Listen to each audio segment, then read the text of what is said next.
We've arrived here at Tuxuk Bay after getting off, or almost getting off the wrong stop, and this is I guess the third village or third stop on our voyage.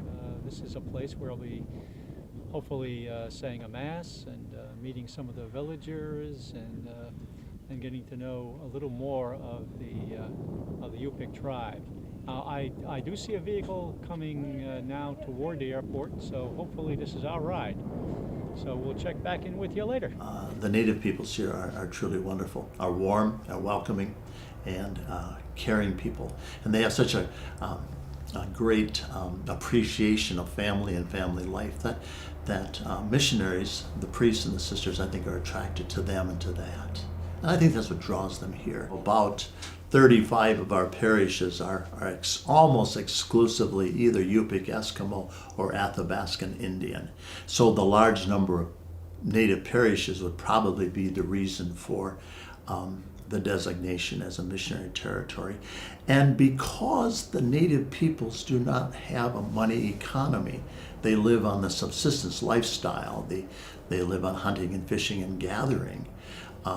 They do not have the finances available to finance their parishes. That we are truly a missionary diocese, as much a missionary diocese as anything in Africa or Asia.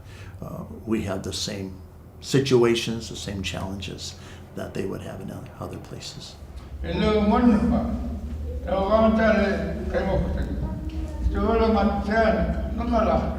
Necessity drives what we do here. You know, we have to do what we can do.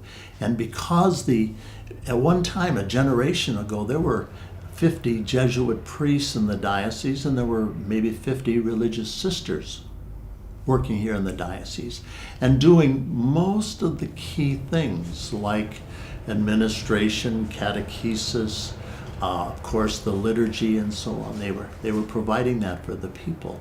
And now in this last generation, we've gone from 50 Jesuits down to 4, and religious sisters from about 50 to maybe 6 or 8.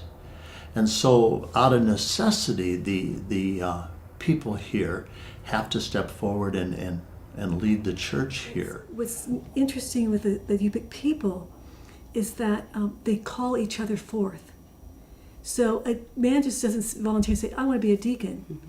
The community comes together, prays about it, discerns, and goes to the man and says, we would like you to be our deacon, our leader of prayer in this community. Same thing happens with Eucharistic ministers, with parish administrators. The community calls them forth. If the faith life wants to continue, it cannot be dependent on outsiders. It has to be the local community that builds that. And that's what's been happening in Western Alaska for years. We're not like those people living in a city. We don't have all these necessities that would help us out. We have to come up with our own by doing things according to our lifestyle.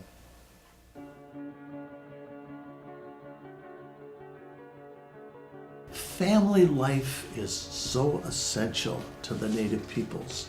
I'm told that you're not even a complete human being until you have formed a family, have had children, and so on. Well, that cultural practice does not allow for a lot of native men to come forward for the priesthood. In order for a person to be whole, to be complete, to complete their circle in life, they have to have family. And family is a basic core value of the Yupik people. So to ask them to not to give up that piece is asking for a lot. It's very counter to what the culture is about. The other strong piece is they are a simple people in their language skills. Not in their way of living, but in their language skills. So to get a program or a seminar and to bring them away from their villages for training doesn't make sense. As you know, we talked about this earlier this morning, how family is important and we need to be rooted there. So to ask them to leave that just doesn't make sense for them. So there's a couple of factors that mainly the completion of the whole person stops that from stepping forward to lead a celibate life. We've ordained a number of Native men permanent deacons. We have right now, I'd say about 25 active permanent deacons who are Native. And since they're always in their parish, and they usually work only in one parish, or one village, they can move around a little bit, but they usually stay in one place, that they are always available to give the catechesis for baptisms, to baptize children, and primarily because we have a lot of deaths in our villages, that they're there to conduct the funeral liturgies, and that they're very elaborate things. The funeral liturgies in the bush can last as long as a week. The Yupik people don't fit into the Catholic Church, but the Church fits into their culture. That's one of our major challenges, how we get their culture more alive and celebrating their ways of baptism, of marriage. I was traveling out to villages a lot, and I was researching the possibility of a native priesthood program, and I gave a lot of young adult retreats. I gave village retreats. I was trying to help the people in this region discover and feel that they are the church. When the deacons continued their studies, they and this is notable. I said, well, how are you going to express your office? Are you going to wear a stole like a deacon does? And they said, no, we don't want to do that. So they decided, and of course our bishop accepted. He said, we're going to wear a traditional men's kasbak and a cross. Here in many of our villages, we use the traditional kasbak, the Yupik garb, and there's one kept just for placing on the coffin. And instead of using incense, we will use the tundra tea, the ayok, and that will be the incense for incensing the coffin at the end of the ceremony. For baptism, the families are encouraged to make a white kasbak for the child rather than buy these nice satiny things from the lower 48. And weddings, like one of our staff person was married, she wore her traditional Yupik kasbak, and so did the husband and the whole bridal party.